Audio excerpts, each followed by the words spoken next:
La noche boca arriba, de Julio Cortázar. Y salían en ciertas épocas a cazar enemigos. Le llamaban la Guerra Florida. A mitad del largo zaguán del hotel, pensó que debía ser tarde y se apuró a salir a la calle y sacar la motocicleta del rincón donde el portero de al lado le permitía guardarla. En la joyería de la esquina, vio que eran las 9:10. Llegaría con tiempo sobrado a donde iba. El sol se filtraba entre los altos edificios del centro, y él, porque para sí mismo, para ir pensando, no tenía nombre, montó en la máquina saboreando el paseo. La moto ronroneaba entre sus piernas, y un viento fresco le chicoteaba los pantalones. Dejó pasar los ministerios, el rosa, el blanco y la serie de comercios con brillantes vitrinas de la calle central. Ahora entraba en la parte más agradable del trayecto, el verdadero paseo, una calle larga, bordeada de árboles, con poco tráfico y amplias villas que dejaban venir los jardines hasta las aceras, apenas demarcadas por setos bajos. Quizá algo distraído, pero corriendo por la derecha como correspondía, se dejó llevar por la tersura, por la leve crispación de ese día apenas empezado. Tal vez su involuntario relajamiento le impidió prevenir el accidente. Cuando vio que la mujer, parada en la esquina, se lanzaba a la calzada a pesar de las luces verdes, ya era tarde para las soluciones fáciles. Frenó con el pie y con la mano, desviándose a la izquierda. Oyó el grito de la mujer y junto con el choque perdió la visión. Fue como dormirse de golpe. Volvió bruscamente del desmayo. 4 o 5 hombres jóvenes lo estaban sacando de debajo de la moto. Sentía gusto a sal y sangre. Le dolía una rodilla y cuando lo alzaron gritó, porque no podía soportar la presión en el brazo derecho. Voces que no parecían pertenecer a las caras suspendidas sobre él. Lo alentaban con bromas y seguridades. Su único alivio fue oír la confirmación de que había estado en su derecho al cruzar la esquina. Preguntó por la mujer, tratando de dominar la náusea que le ganaba la garganta. Mientras lo llevaban boca arriba hasta una farmacia próxima, supo que la causante del accidente no tenía más que rasguños en las piernas. Usted la agarró apenas, pero el golpe le hizo saltar la máquina de costado. Opiniones, recuerdos. Despacio. Éntrenlo de espaldas. Así va bien.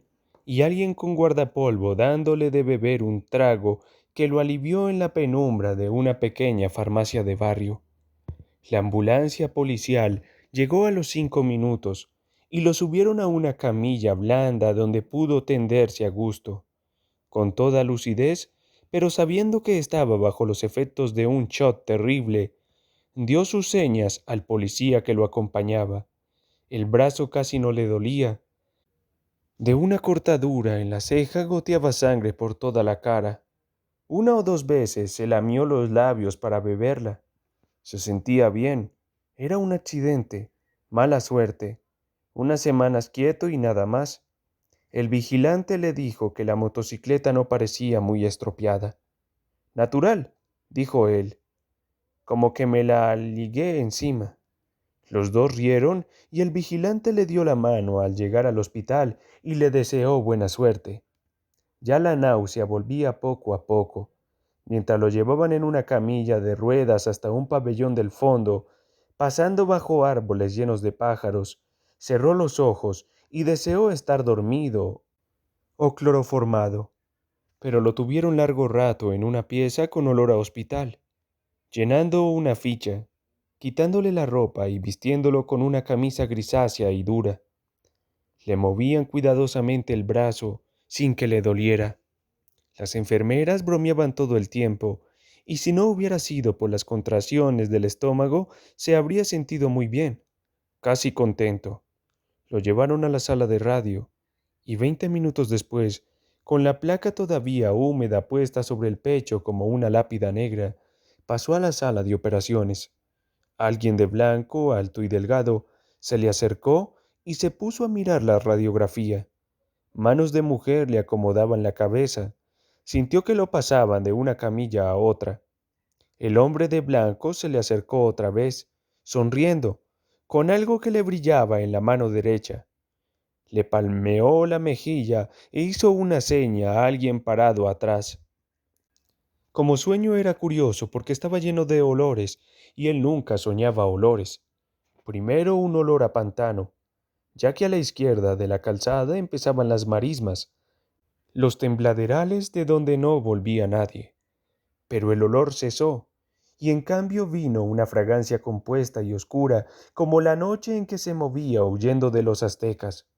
Y todo era tan natural. Tenía que huir de los aztecas que andaban a caza de hombre, y su única probabilidad era la de esconderse en lo más denso de la selva, cuidando de no apartarse de la estrecha calzada que sólo ellos, los motecas, conocían.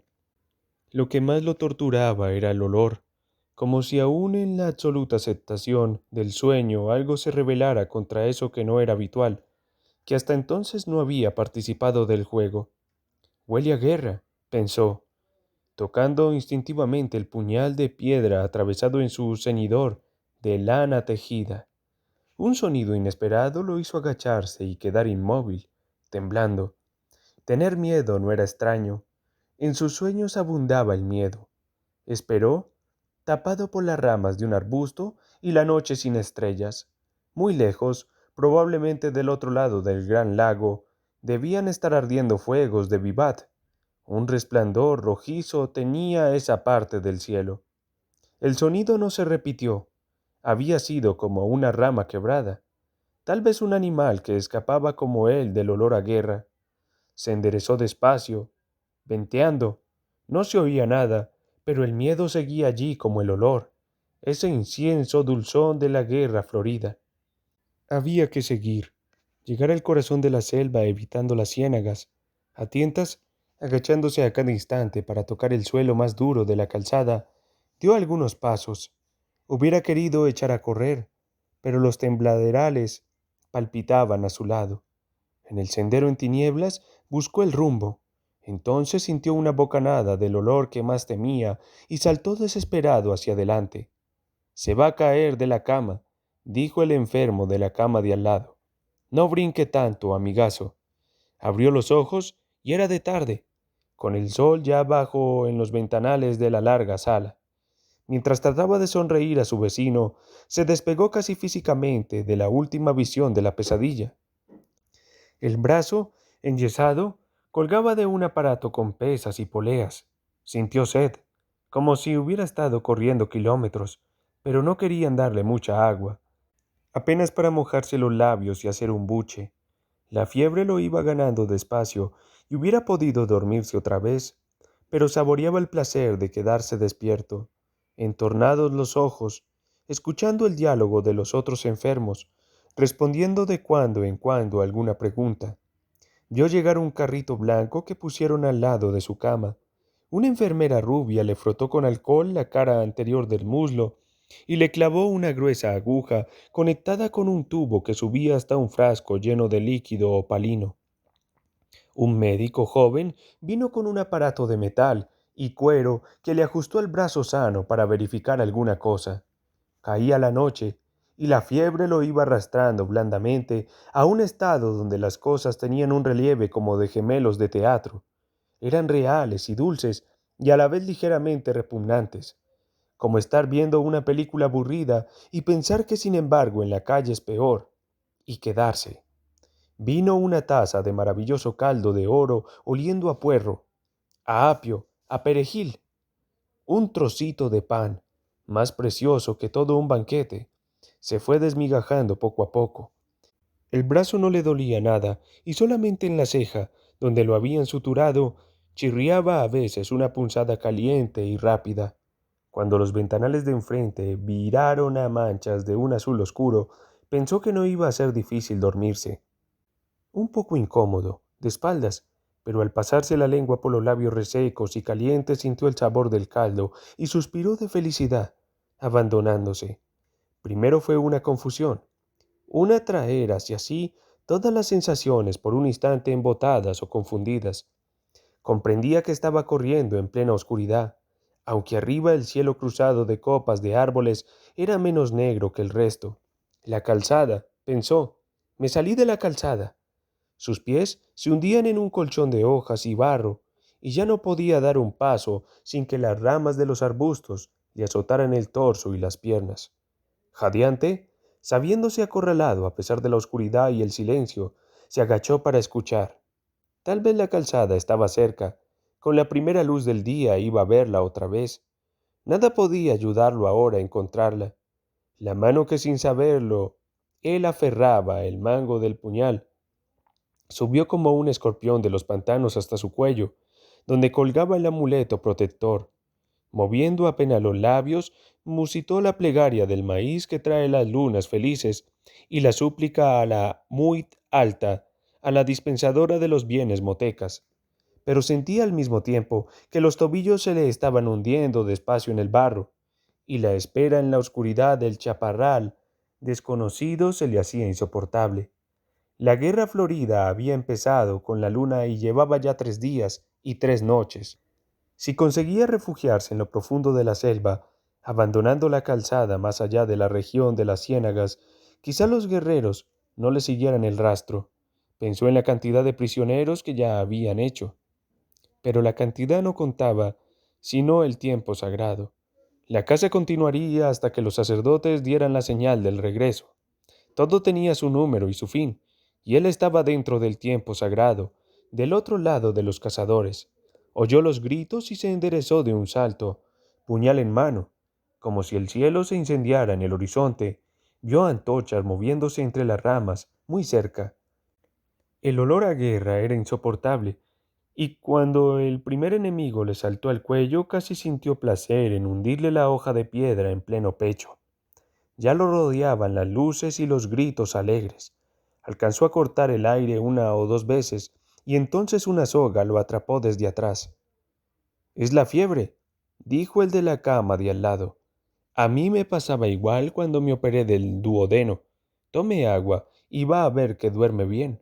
Al lado de la noche de donde volvía, la penumbra tibia de la sala le pareció deliciosa. Una lámpara violeta velaba en lo alto de la pared del fondo como un ojo protector. Se oía toser, respirar fuerte, a veces un diálogo en voz baja. Todo era grato y seguro, sin asco, pero no quería seguir pensando en la pesadilla. Había tantas cosas en que entretenerse. Se puso a mirar el yeso del brazo, las poleas que tan cómodamente se lo sostenían en el aire. Le habían puesto una botella de agua mineral en la mesa de noche. Bebió del gollete, golosamente. Distinguía ahora las formas de la sala, las 30 camas, los armarios con vitrinas. Ya no debía tener tanta fiebre, sentía fresca la cara. La ceja le dolía apenas, como un recuerdo. Se vio otra vez saliendo del hotel, sacando la moto. ¿Quién hubiera pensado que la cosa iba a acabar así? Trataba de fijar el momento del accidente y le dio rabia advertir que había ahí como un hueco, un vacío que no alcanzaba a rellenar. Entre el choque y el momento en que lo habían levantado del suelo, un desmayo o lo que fuera no le dejaba ver nada, y al mismo tiempo tenía la sensación de que ese hueco, esa nada, había durado una eternidad. No, ni siquiera tiempo, más bien como si en ese hueco él hubiera pasado a través de algo o recorrido distancias inmensas. El choque, el golpe brutal contra el pavimento. De todas maneras, al salir del pozo negro había sentido casi un alivio mientras los hombres lo alzaban del suelo. Con el dolor del brazo roto, la sangre de la ceja partida, la contusión en la rodilla. Con todo eso, un alivio al volver al día y sentirse sostenido y auxiliado. Y era raro. Le preguntaría alguna vez al médico de la oficina. Ahora volvía a ganarlo el sueño, a tirarlo despacio hacia abajo. La almohada era tan blanda y en su garganta afiebrada la frescura del agua mineral. Quizá pudiera descansar de veras, sin las malditas pesadillas. La luz violeta de la lámpara en lo alto se iba apagando poco a poco. Como dormía de espaldas, no lo sorprendió la posición en que volvía a reconocerse, pero en cambio el olor a humedad, a piedra resumante de filtraciones, le cerró la garganta y la obligó a comprender. Inútil abrió los ojos y mirar en todas direcciones. Lo envolvía una oscuridad absoluta. Quiso enderezarse y sintió las sogas en las muñecas y los tobillos. Estaba estanqueado en el piso, en un suelo de lajas helado y húmedo. El frío le ganaba la espalda desnuda, las piernas. Con el mentón buscó torpemente el contacto con su amuleto y supo que se lo habían arrancado. Ahora estaba perdido. Ninguna plegaria podía salvarlo del final. Lejanamente, como filtrándose entre las piedras del calabozo, oyó los atabales de la fiesta. Lo habían traído al Teocallí. Estaba en las mazmorras del templo a la espera de su turno. Oyó gritar, un grito ronco que rebotaba en las paredes, otro grito, acabando en un quejido. Era él que gritaba en las tinieblas, gritaba porque estaba vivo. Todo su cuerpo se defendía con el grito de lo que iba a venir, del final inevitable. Pensó en sus compañeros que llenarían otras mazmorras y en los que ascendían ya los peldaños del sacrificio. Gritó de nuevo sofocadamente. Casi no podía abrir la boca. Tenía las mandíbulas agarrotadas y a la vez como si fueran de goma y se abrieran lentamente, con un esfuerzo interminable. El chirriar de los cerrojos lo sacudió como un látigo. Convulso, retorciéndose, luchó por zafarse de las cuerdas que se le hundían en la carne. Su brazo derecho, el más fuerte, tiraba hasta que el dolor se hizo intolerable y hubo que ceder. Vio abrirse la doble puerta y el olor de las antorchas le llegó antes que la luz. Apenas ceñidos con el taparrabos de la ceremonia, los acólitos de los sacerdotes se le acercaron mirándolo con desprecio. Las luces se reflejaban en los torsos sudados, en el pelo negro lleno de plumas. Se dieron las sogas, y en su lugar lo aferraron manos calientes, duras como el bronce. Se sintió alzado, siempre boca arriba, tironeado por los 4 acólitos que lo llevaban por el pasadizo. Los portadores de antorchas iban adelante, alumbrando vagamente el corredor de paredes mojadas y techo tan bajo que los acólitos debían agachar la cabeza. Ahora lo llevaban, era el final, boca arriba, a 1 metro del techo de roca viva que por momentos se iluminaba con un reflejo de antorcha. Cuando en vez del techo nacieran las estrellas y se alzara ante él la escalinata incendiada de gritos y danzas, sería el fin. El pasadizo no acababa nunca, pero ya iba a acabar. De repente olería el aire libre, lleno de estrellas, pero todavía no. Andaban llevándolo, sin fin en la penumbra roja, tironeándolo brutalmente, y él no quería, pero ¿cómo impedirlo si le habían arrancado el amuleto que era su verdadero corazón, el centro de la vida? Salió de un brinco a la noche del hospital, al alto cielo raso dulce, a la sombra blanda que lo rodeaba. Pensó que debía haber gritado, pero sus vecinos dormían callados. En la mesa de noche, la botella de agua tenía algo de burbuja, de imagen traslúcida contra la sombra azulada de los ventanales. Jadeó buscando el alivio de los pulmones, el olvido de esas imágenes que seguían pegadas a sus párpados. Cada vez que cerraba los ojos las veía formarse instantáneamente y se enderezaba aterrado, pero gozando a la vez del saber que ahora estaba despierto, que la vigilia lo protegía, que pronto iba a amanecer, con el buen sueño profundo que se tiene a esa hora, sin imágenes, sin nada. Le costaba mantener los ojos abiertos, la modorra era más fuerte que él. Hizo un último esfuerzo, con la mano sana esbozó un gesto hacia la botella de agua, no llegó a tomarla. Sus dedos se cerraron en un vacío otra vez negro y el pasadizo seguía interminable, roca tras roca, con súbitas fulguraciones rojizas, y él boca arriba gimió apagadamente porque el techo iba a acabarse, subía, abriéndose como una boca de sombra, y los acólitos se enderezaban, y de la altura una luna menguante le cayó en la cara donde los ojos no querían verla. Desesperadamente se cerraban y abrían buscando pasar al otro lado, descubrir de nuevo el cielo raso protector de la sala. Y cada vez que se abrían era la noche y la luna mientras lo subían por la escalinata, ahora con la cabeza colgando hacia abajo, y en lo alto estaban las hogueras, las hojas columnas de rojo perfumado, y de golpe vio la piedra roja, brillante de sangre que chorreaba, y el vaivén de los pies del sacrificado, que arrastraban para tirarlo rodeado por las escalinatas del norte. Con una última esperanza apretó los párpados, gimiendo por despertar. Durante un segundo creyó que lo lograría, porque estaba otra vez inmóvil en la cama, a salvo del balanceo cabeza abajo. Pero olía a muerte, y cuando abrió los ojos vio la figura ensangrentada del sacrificador que venía hacia él con el cuchillo de piedra en la mano. Alcanzó a cerrar otra vez los párpados, aunque ahora sabía que no iba a despertarse, que estaba despierto, que el sueño maravilloso había sido el otro, absurdo como todos los sueños. Un sueño en el que había andado por extrañas avenidas de una ciudad asombrosa, con luces verdes y rojas que ardían sin llama ni humo, con un enorme insecto de metal que zumbaba bajo sus piernas. En la mentira infinita de ese sueño también lo habían alzado del suelo, también alguien se le había acercado con un cuchillo en la mano, a él tendido boca arriba, a él boca arriba con los ojos cerrados entre las hogueras.